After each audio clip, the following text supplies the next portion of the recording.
नन्ही गुड़िया कहा था जिसे तुमने, दूसरों के हाथों की कठपुतली बना दिया उसे। हाँ, खेलने को खिलौने दिए, लेकिन किचन सेट के भगौने दिए। ऊंची उड़ान भरने के आशीर्वाद जिन्होंने दिए, घर देर से आने पर पाबंदियों के ताने भी उन्होंने दिए। सदियों से एक चित्र खड़ा है विष्णु और लक्ष्मी का, पैर दबाती पत्नी और देखो आराम पति का। देखिए, इस वक्त हमारे साथ कुछ बच्चे मौजूद हैं और अलग अलग स्कूल के बच्चे हैं।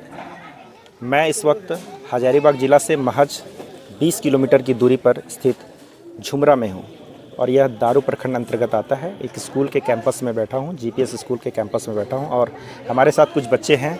आज पोएट्री कंपटीशन का ऑर्गेनाइज़ किया गया था, उसमें से कुछ बच्चे भाग लिए थे। तो इस पोएट्री कंपटीशन में बच्चों की सोच जो है वो काफ़ी सराहनीय थी और कहते हैं ना कि बहुत सारे शब्दों को एक छोटे से चीज़ों में बदल करके लोगों के सामने प्रस्तुत करना ही कविता है। और एक कविता को एक कवि कितना बेहतर ढंग से लिखता है, इन चीज़ों को हम आज जानेंगे। क्या नाम है आपका? मेरा नाम कुमारी पायल है। तो कुमारी पायल, आज कविता कंपटीशन में आप भाग लिए, कौन सा कविता था? ज़रा सा गुनगुना करके इसको बताएं अपना एक्टिविटी में। आज मैंने कविता बोला जिसका नाम था कठपुतली, एक लड़की की कहानी। नन्ही गुड़िया कहा था जिसे तुमने, दूसरों के हाथों की कठपुतली बना दिया उसे। हाँ, खेलने को खिलौने दिए, लेकिन किचन सेट के भगौने दिए। ऊंची उड़ान भरने के आशीर्वाद जिन्होंने दिए, घर देर से आने पर पाबंदियों के ताने भी उन्होंने दिए।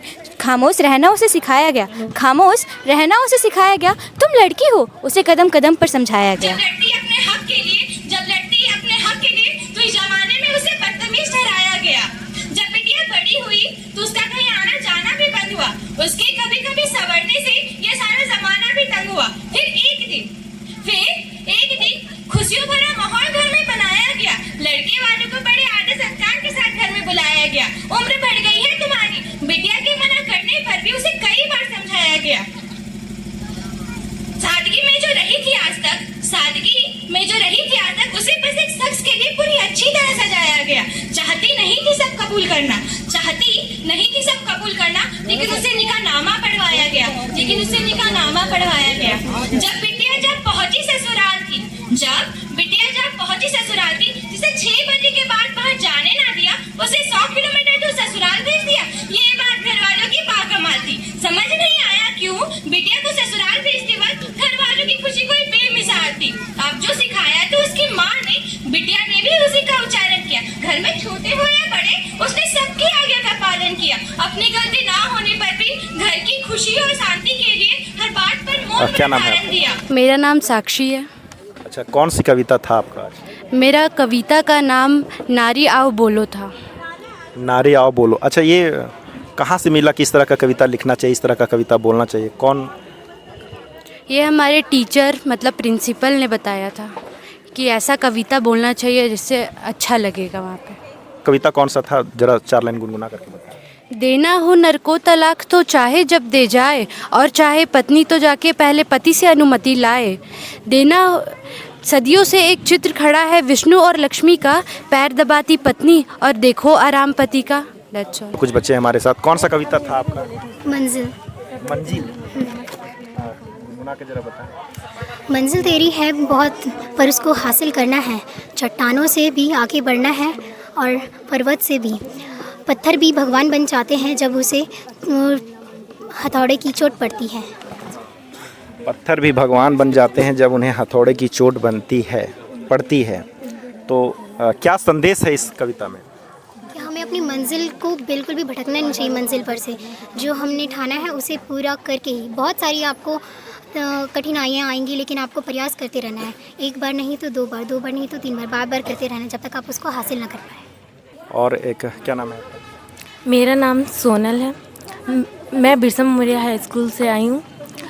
मैं एक पोएट्री लिखी हूँ जिसका नाम है, मैं टीचर के माध्यम से बताना चाहती हूँ कि टीचर क्या सोचते हैं हम लोग के बारे में। मैं एक अच्छी स्टूडेंट ना बन सकी, लेकिन एक अच्छा टीचर बन के दिखाऊँगी। तात्पर्य, आप क्या संदेश क्या देना चाह रहे थे? मैं ये कहना चाहती हूँ कि हमारे टीचर जो है वो हम लोग के लिए इतना कुछ सोचते हैं और हम लोग के लिए बहुत ही मेहनत करते हैं और हम लोग को सही राह पे चलना और अच्छे अच्छे चीज़ें सिखाते हैं और टीचर हम लोग के लिए बहुत ही मेहनत करते हैं, इसलिए हम लोग को भी उतना ही मेहनत करना चाहिए। Thank you that's all. देखिए कुछ इधर भी गर्ल्स हैं। और क्या नाम क्या है? Komal Verma from Birsa memorial high school. आज आपकी जो डांस देखा मैंने तो बहुत अच्छा आप नृत्य किए हैं। और ये नृत्य में आपका आप दोनों का कंबाइन था ना? आपका नाम? हाँ, मेरा नाम है मधुर्जो विश्वास। I am Birsa memorial high school. अच्छा, ये तैयारियां कहाँ से की आप लोग? ये जो मैं सिंगल डांस की थी वो अपने घर से करके लाई थी प्रिपेयर, और हम लोग स्कूल में सब प्रैक्टिस किए थे। यस। ये नृत्य करना आपको इस क्षेत्र में जाने का सोचे हैं या फिर ये शौक़ है या फिर ये क्या है? क्योंकि आप लोग का जो कॉम्बिनेशन था बहुत अच्छा था। हाँ, ये शौक है करने का, वही। अच्छा, तो आगे मतलब पढ़ाई के साथ साथ इसको लेकर के चल रहे हैं? इसको पैशन भी बनाना है क्या?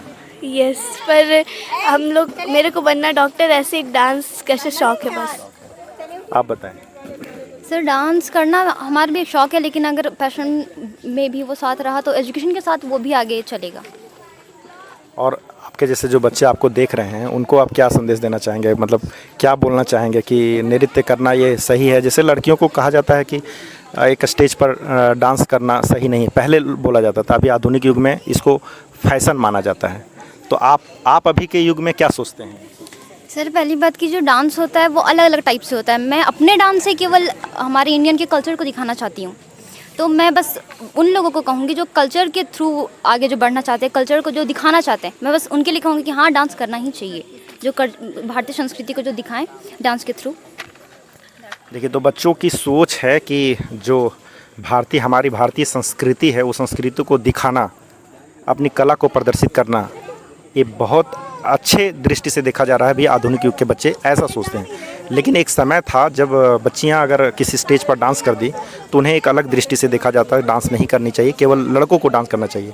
तो ये भेदभाव को ये हटाने का प्रयास किया जा रहा है और इन बच्चियों के द्वारा एक संदेश दिया जा रहा है कि ये हमारी भारतीय संस्कृति जो है वो सबसे उत्तम है और सबको ये हक है, ये करनी चाहिए। मैं Mahesh Kumar, SP love Hindi, Hazaribagh. Subscribe now and press the bell icon. Never miss an update.